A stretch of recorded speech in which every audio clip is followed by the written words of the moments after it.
If we want to really understand the future, I believe it's important just to look at the past. So lucky for you, I packed my handy-dandy time machine, so we just all climbed into it. I set the dial for 1905, New York City.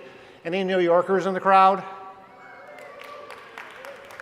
That sounded kind of quiet. You must be from upstate. Fast forward to present day. The smart folks at McKinsey say we're going to experience more technological progress in the next decade than we have in the past 100 years.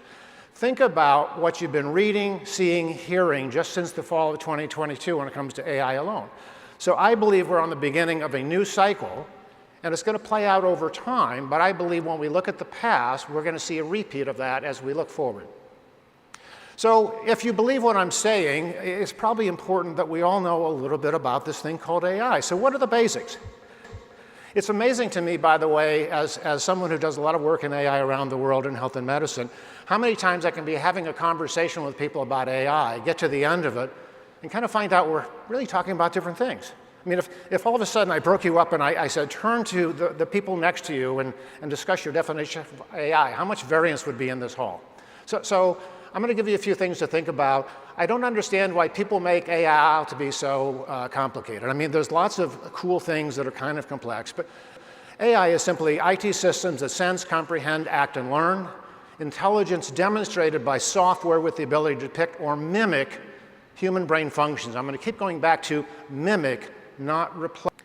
So at this point, the real question is, well, what do you need to do to leverage AI in your own practice or business?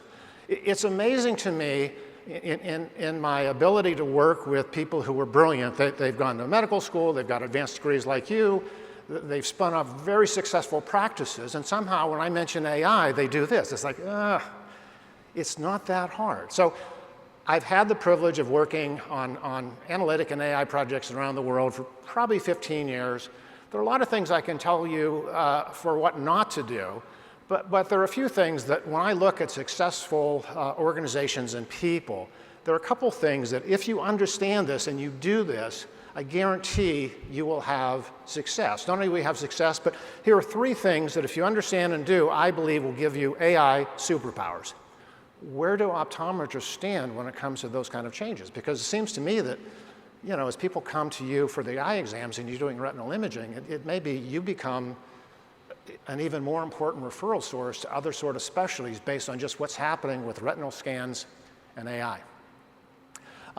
Here's the other thing. It's not just about what AI can do, it's how it's done. So maybe you saw this, but last month, FDA for the first time cleared a fully autonomous AI algorithm that predicts diabetic retinopathy from any handheld camera. So as I look at that, and again, I'll extrapolate a little farther, we'll see if it happens, but when you look at what's happening, I believe we already live in a world that I call the planet of the apps.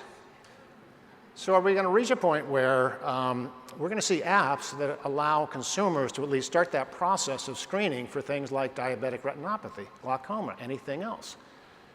And if this is where we're going, by the way, when you look at the digital device interactions per capita per day, I was surprised when I saw this data. By 2025, the average per capita interaction per day, almost 5,000. So if this is happening and there's going to be this convergence, and I'm an optometrist, is that a threat? Or when I think about it, it's like, well, what if I could catch that wave of what's happening? What if I can really be right there and actually leverage that as part of my practice, whether it's the clinical mission or the business goals? And these are all the things that we get to think about.